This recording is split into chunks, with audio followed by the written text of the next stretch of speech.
ચોટીલા પ્રાંત અધિકારી દ્વારા દરોડા પાડી ગેરકાયદેસર ખનન ઝડપી પડાયું છે।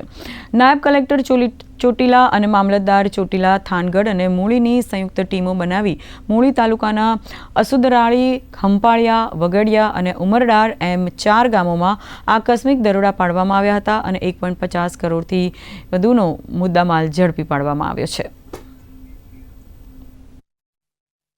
5 ગામોની અંદર રેડ કરવામાં આવેલી હતી અને આ રેડ દરમિયાન અંદાજિત 350 મેટ્રિક ટન કાર્બોસેલ જપ્ત કરવામાં આવેલો છે। સાથે સાથે 28 ચરખી છે, 5 ટ્રેક્ટર છે, 5 કમ્પ્રેસર, 4 જનરેટર તેમજ બેટરી તેમજ એક્સપ્લોઝિવ મટીરિયલ જે ઉપયોગ થાય છે એ એક્સપ્લોઝિવ મટીરિયલનું એક બોક્સ એમાં 200 નંગ મળી આવેલ છે।